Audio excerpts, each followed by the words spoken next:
Hi, this is Ellen J. Mann, and you're watching the Honor Yourself First Show, the place to be for information and inspiration on rediscovering the real you and creating the life that you desire and you deserve.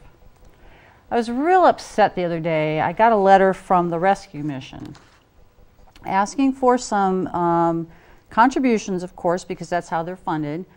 But what was disturbing to me was that they were talking about a very serious event that happened, and I want to share that with you. It said members of a gang have threatened some of our staff and physically attacked a mission resident in a nearby park. One of our staff members, a 75-year-old man, was riding his bicycle to work when he was maliciously attacked and beaten because of his affiliation with the mission. And I have to tell you, it's a sad world that we live in when we have to constantly be watching our backs, who we're talking to. People may come up for contributions because of the economy we're in right now, or even need a ride on a cold winter day and not want to give them a ride, help them out. We're just so cautious about what's going on with us today, and it's a sad world that we're in. And so what I thought we should do is just to find out some information and some tools that we can use to help defend ourselves. So with me today, I have Pastor Brown from my church, Jay Brown, who is also a martial arts expert. Hello, Ellen. Glad to be here today. I'm so glad to have you.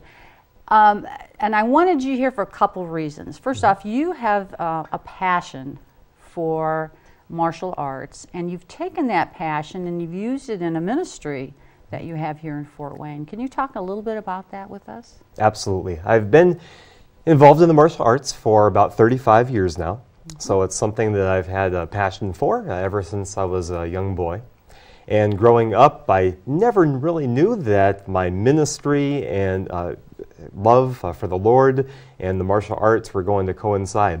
I thought these were two separate areas of my life, that on Sundays I was at the church and the rest of the week I was practicing martial arts. And at a certain point in time, the Lord really revealed to me and showed me that I could use this gift, I could use this ability that He's given me to be able to reach out to others and share His love through something that most people wouldn't expect, a martial arts class and a passion.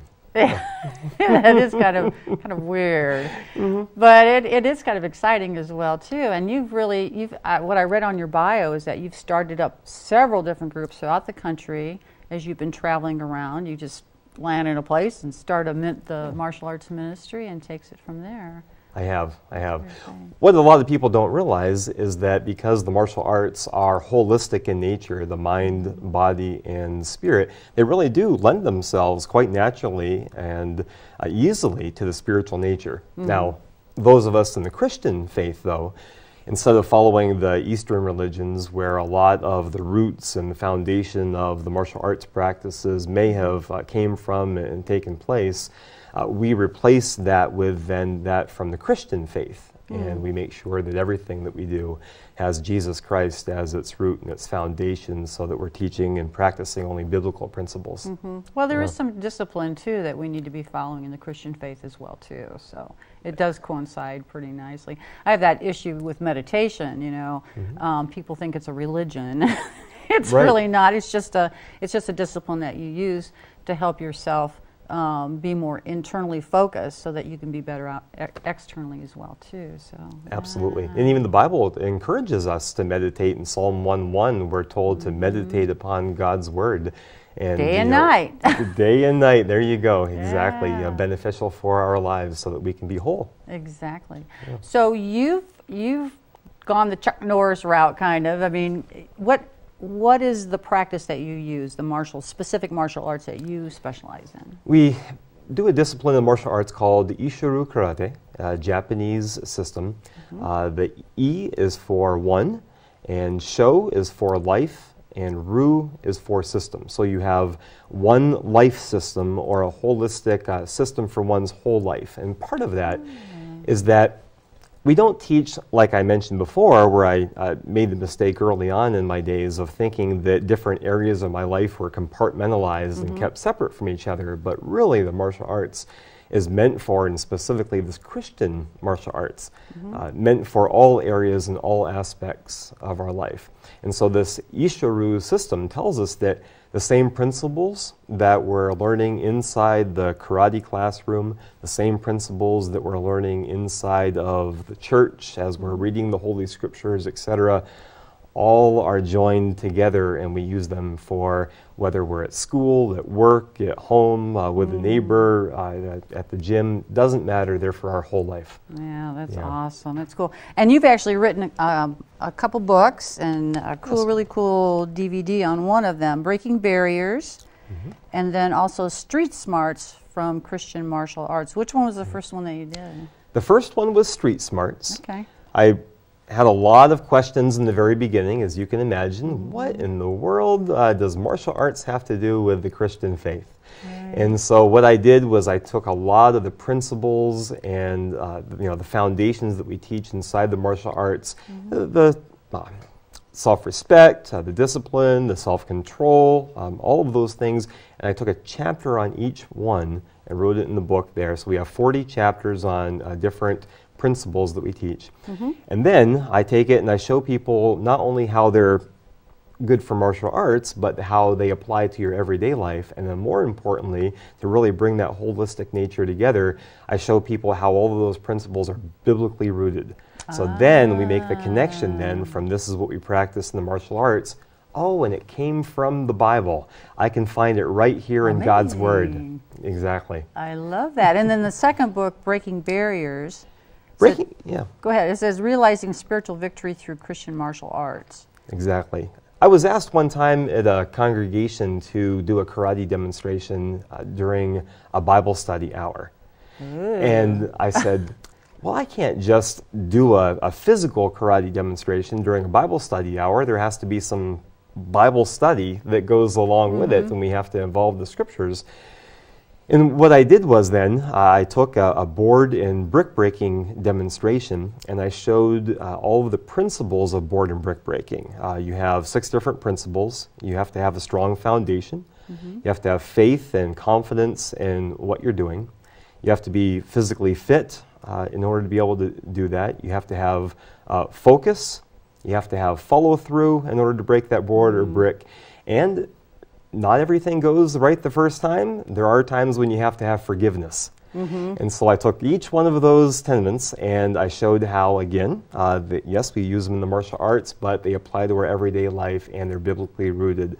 And specifically talking about foundation, about how Jesus Christ is our foundation, Ephesians 2:20 says he's our chief cornerstone. So for us to have victory and success in not just martial arts, but our life, we have to have Christ and have that strong foundation and that root. Very cool, very cool. So these can be found? We have them online at our website, usamartialarts.net. They are available on the web as well, going to Amazon and different outlets. We have them available at our martial arts studios where we teach. Yeah, so you do have, you are holding, is it called classes or sessions? Or classes, yeah, that sounds good. Yeah, and they're you hold 2 a week? Twice here in Fort Wayne. We have a studio that meets out of Concordia Lutheran Church on Sunday evenings from 6 to 7:30. And then we also meet at Holy Cross Lutheran Church, which is on Anthony, and that's on Thursday evenings from 6 to 7:30. We have classes for all ages, so whether you're an adult and want to get involved, or if you're a young kid and want to get involved, and I even have some parent and kid teams that come in and do it together, and it makes it a nice family exercise for everybody. They can practice at home and flip each other around in the house. Well, we try to encourage the families to wait until they get into the classroom before they start doing anybody to get hurt. Wow. Yeah. So do I have to be in shape in order to attend? You know, that's a popular misconception. There's a lot of people that think, oh, I'm just going to wait a little while longer, you know, while I maybe lose this weight, or I can do a few more push-ups, or I can run a mile before I start, you know, doing some kind of a program. And that's the reason why we're here, is to help you with those things. So we're not looking for people that already have achieved some sort of a top level of physical fitness. We're looking for people who want to say, I'm here to learn. I'm here to better myself, and I need some help. And what we are doing in the class too is recognizing that we're not where we want to be either. And this is a perfect parallel in the Christian faith too. We recognize that we're not where we need to be, that it's a constant process, a constant struggle of achieving a higher goal. And certainly we're here to help one another at this. So please don't wait. If anybody wants to come into the class, no matter where you're at, we want to partner with you and help you no matter where that level is. That's awesome. Yeah. That's awesome. So from young to big to tall to skinny to whatever, it fits everyone. And It truly does. the discipline that it takes to learn the martial arts is really good for any discipline that you're working with. It only reinforces the schoolwork, even discipline at work, the things that you need to hold a good life and a straighter life. So that's true. I get a lot of comments and feedback and so forth from parents or even educators that will come in and say, well, you wouldn't believe the progress or the improvement in young, Timmy's Bobby. life. Yeah, exactly. Since he's been taking martial arts, he's able to focus a little bit more with his schoolwork, and the outbursts aren't as frequent here, and parents will note, boy, they're much more respectful around the house and more willing to help out with the chores and things. Those are things that we teach inside the class. Again, that it's not just about inside the karate school, but it's how we apply these things to our everyday life. So the kids are learning that in order to be a good martial artist, they have to practice that, not the physical skills, but those discipline skills outside at school and at home too. That's cool. I'm surprised you don't have a packed class every time. Parents are bringing the kids in. Please help Johnny focus a little bit more. Yeah, we do have quite a few kids in the class, and it's such a joy to have them there. It really is a pleasure. It's neat to see a kid when they've made terrific improvement, go from one spot in their life to another, and then they realize that and think to themselves, I can accomplish this. I really can achieve these goals and do the things that they never thought they were able to do before. It brings a lot of joy to the instructors. So you've come a long way in your particular practice yourself. You are a black belt, red belt, blue belt, green belt, orange belt. Just this last all year. All of them. There you go. All together mixed up into one. Just this last year, I received my 8th degree black belt. I have a grandmaster and instructor that I study with, and he's currently now in San Antonio, Texas. And so with that, I'm still training. I'm still studying. The martial arts are set up as much as you're never done. You're never perfect. There's always improvement to be made, and I recognize that with myself more than anyone else. Boy, do I have a long ways to go. But yet, at the same time, we do hold those levels so that people can reach goals and recognize their goals and see that they're on their way to improvement. So I do hold a black belt in many different arts. Actually, I've been studying throughout the years. I have rank in some Korean forms of Taekwondo, which was my first style, some Chinese forms of Kun Tao Kung Fu and Hung Gar and Shaolin Do, and then some Japanese systems as well of Goshin Jitsu Karate and Aikido, Aikijitsu. And this is a lot of where the Ishiru Karate comes in. It's a combination of many of those different styles I've studied over the years, kind of like the best of all the different systems into one. Let's test that out, shall we? Sure, that sounds good. You brought a board. Yep. And this will be good because, this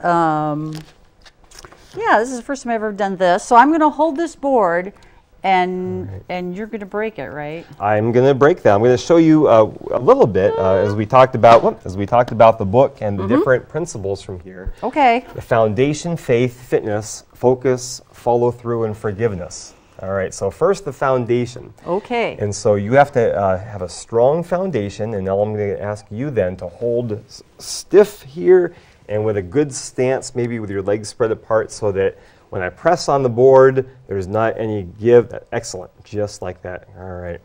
Faith is my trust in what it is that's going on. My fitness level, the strength that I'm going to be hitting and the speed that I'm going to hit the board with. Focusing right in the center, following through all the way through my fist through the board, in order to break. Okay. And then the forgiveness part comes in if there are any mistakes, and sometimes that happens. We accept that, we move on, and we try again. Okay. So I'm going to do 3 practice, and then the 4th time, I'm going to come in and break the board. Okay. So there's 1 here. Get us both ready. 2, 3, and here we go. Ow! Okay, you're forgetting. Good job. Wow. Yeah, high five. All right, excellent. Okay, they didn't kill me. That's cool. That's incredible. I saw you give a demonstration with my brother with a sledgehammer, and I still can't believe you did that. Yes, yes. Wow. I do a stunt when I usually do the Breaking Barriers presentations where I get in a split between 2 chairs, and then somebody puts a big cinder block on me and hits it with a sledgehammer while I'm suspended between those chairs. And then again, it's just to demonstrate some of those principles that we talk about. And ultimately, they do all lead us back to Christ. And my talk tells about how it is that those parallel the Christian faith. Wow. Yeah. So how's that hand? Oh, it's just fine, just fine. We actually do a lot of conditioning in the martial arts in order to prepare us and get us ready for that. So when we do push-ups, it's not just about strengthening our upper body, but it's also about doing the push-ups, for example, if I were on the floor on the concrete, on the knuckles. And then that would strengthen and condition those knuckles and get me ready for when I were to hit something solid like a board, that because I've done those push-ups and I've strengthened that part, now it doesn't hurt when I hit the board. And we have different parts of the hand that we hit with when we do different strikes, and the conditioning is all part of that, which is why, and this kind of brings us right into the next segment probably too a little bit, when I teach self-defense and basic self-defense classes for women, I tell them you don't want to throw a punch. No. Because it takes a lot of practice, a lot of conditioning. There's a lot into it so that you don't get hurt. You always see it anyway in the movies where somebody will wind back and they'll throw the punch, and then at the end they're, and they got hurt. And that's real life. Not conditioned. Yeah, met lots of people that have broken hands and things like that. So instead, if anybody were to find themselves in a dangerous situation, and we teach stages of self-defense, where the last stage, the absolute final straw, only when you're backed into a corner and it's an absolute emergency situation, is to use your physical force, hands and feet, to defend yourself if you feel that you're maybe even life's in danger. So if you were to do that, a safe place for you to use and hit would be your palm right here. And so you can relatively easily hit with a palm without taking too much of a risk of getting hurt. If you're reaching out far away, and if you are in close quarters with an attacker, I would recommend an elbow right here would be something that you would want to use a little close up, and you get a solid surface there that you're not as likely to get injured when you hit somebody. Okay, that's good, because that's no fun. You're right. But of course, it could save your life, but whatever. It could, and that's the whole issue right there. Only when we truly feel that our safety is in danger, our life's in danger, or if we're protecting somebody else that can't defend themselves, we come across a situation and we see that somebody else is the victim of a terrible crime, then yes, we could jump in. Yeah. So in self-defense, I know one of the big things, I took one many, many years ago, the biggest key is just awareness. Be aware of your surroundings, be aware of things around, where you're at, what could be, use all of your, especially women, we have an intuitiveness that we know when something's not right. And so to pay attention to that too. Yes. But if we're in a situation where we haven't been, and all of a sudden we're at the mall and we're getting into our car now and we're approached by someone, can you give me some things that we could do that? I'd be happy to. Okay. Happy to. And I love what you say about your the awareness, and I kind of call that, and I borrow from the comic, my spidey sense. You know, you get those hairs that stand up on the back of your head, and you just know something's not right. And it is a very real intuition of what's taking place around you. And it's part of our 5 stages of self-defense. The first stage is prepare, so to always train and to work towards what would happen if the unthinkable were to take place. Aware is the second step or the stage of self-defense, aware of your surroundings, exactly what you just described. It was perfect. Prepare, aware, avoid. So we try to avoid situations if all possible, especially if we know that, okay, this is an unsafe part of the neighborhood, even if I have to take a longer way around in order to walk in well-lit areas, in order to walk in more traveled areas where there's more people and so forth. Okay, I didn't take the shortcut, I didn't get home as fast, but the shortcut would have taken me through some dark places. Exactly. So prepare, aware, avoid, and then the fourth one is exit. We always, when we find ourselves in a situation, want to leave if possible, but we understand that there are times when you're backed into a corner, you can't escape. There's nothing you can do, and so the last one is defend. And we can go over a little bit of that now if you'd like, assuming that we've already done everything else possible to try to avoid and to exit, and then now we have to defend ourselves. All right. Well, you're not going to throw me across the room, I'm not going to throw you across the room. I'll show you a couple of really easy things, and the first one, I'll let you defend for me, and without putting our hands on each other yet, we're just going to take our hand and take your hand this way, and we're going to lift it up as high as you can, and turning, take around and make a windmill circle. So you're going to go turning into the arm? Into the other arm. Oh, I'm so turning into. Turn into the other arm and make a windmill circle. And that right there is a very basic self-defense move. You're thinking, oh, what in the world is that going to do? What good is that going to do me? But let me show you if I can put my hands on your neck or your throat here. And so now you're going to take that hand and up and around and leverage. If you use more towards your armpit to take towards my wrists all the way up, that takes my hands off so easily. Even if I were to really put a strong hold on you, it doesn't take much effort at all. And if you keep your partner's hands by your shoulder, by the armpit. So one more time, come up and around. Around like. And I can't hold There's nothing on. you can, There's nothing I can do. All right. Now another, if you, let me demonstrate by you putting that same choke on me. Okay. So I'm going to, you got me, okay. So I'm going to come up and around this way. And another thing I'm doing here is I'm turning away so that my windpipe, you choking me with those thumbs like that, is off to the side. So I'm going to, and you see how I'm really not putting on much force at all, but your hands is caught. They're caught. They come right off like that. So I'm going to come down. The other advantage to this now, Ellen, is I've got your hands tied up. You can't do anything else. And so I'm going to take this elbow that I was talking about before and just lift it back up and come right in at your nose. So I'll let you try that part at me. If you promise to be careful of the elbow portion. All right. Look, demo it one more time. Okay. So after I come up, you've already done this much where you've come around. And then now, just reverse and right around that elbow. That was perfect. Just like that. All right. So you'll come around and down.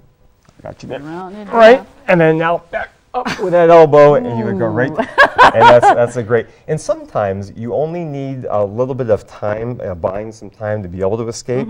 So it would be break free, elbow, and run like the wind. run like the wind. Yeah. Okay. And you do need to understand one thing, though, about defending yourself is if you ever are going to make the choice of a decision to defend yourself, because now here we're in this situation, and let's say, for example, I'm approaching you, I'm the attacker, and you get a sense that if you went ahead and gave me your purse, or you gave me your wallet, or your car keys, whatever it is that I'm wanting, that I would take it and I would leave.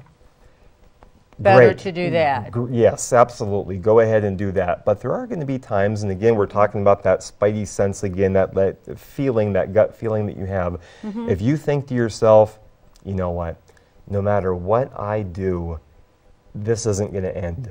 Well, this person's going to escalate and continue. And so now you make the decision, I feel like I have to take it to a physical defense in order to save myself, or else I'm really in trouble. My advice is, sometimes you have to do some things that aren't pleasant, like the elbow up to the nose. You think, ooh, I don't want to hit somebody like that. But if it's a you or them situation, protect yourself. Okay. You have to. Yeah, exactly. Let me show you one more. Okay. All right. Now, so we covered one We have from 3 the minutes. front. Okay, and then we'll just do the exact same thing from the Okay. back. So if you were to turn around, All right. and I were to come up behind you here on the neck, if you take that same high windmill arm up and Yeah. around and just turn towards me now, this other way. There Oh, we go. this There, way? Yep, towards that arm, and take it right over the top. Like And- that? Yep, and then go right over the top that way. See, now you've got me. And if you were to turn in with that other arm, there you go. You've I got could punch you you've or got hit punch you. or hit. Yep. Hit you with the. Exactly. So around with that arm, and then you've got the other one. That was it right there with that palm. You're all set to go. All right. So that's now you have something from the front. You have something from the back. Two common attacks that could take place. Wow. And there's so much more that we could go over, and it takes so much repetition so that if you ever find yourself in the situation, you don't have to stop and think, now Okay, what which do I arm do? was it? And do I windmill that way? Exactly. Yeah. That's why we practice things in the class over and over and over again so that people can become comfortable Yeah. and effective with their moves. Okay, so you have self-defense courses that you do offer. Yes, we Okay. do. You don't have one coming up right now, right? Well, self-defense courses are available by appointment, and we do not have one coming up now yet scheduled, but we're happy to schedule one anytime. So if there were especially a group or an organization, somebody out there that would like to have their class or group experience one of these classes, I'd be happy to come in and help them out, Oh, that certainly. would be awesome. That would be. So they could contact you at what phone number? 260? 260-460-7725. Okay. 460-7725. Okay. Yep. And give you a little bit of notes to do that. Big group, little group, any kind of group? We usually like to cut off at 50, no more than 50 in a group. So I'd say maybe 10 to 50, something like that would be nice. But then we also do self-defense as a regular part of our ongoing classes and Okay. instruction in our martial arts classes that we hold at Concordia and Holy Cross as well. So that could work too Well, if you were just an thank individual. you. It was such a pleasure to be here today. I really enjoyed it. I did too. Once my fingers get back to normal again. Okay. So again, if you want more information about this, please contact Pastor Brown at the phone number that will be at the ending. And remember that you have only one life. Why not live it to its fullest and be the light that God intended you to be? Thank you.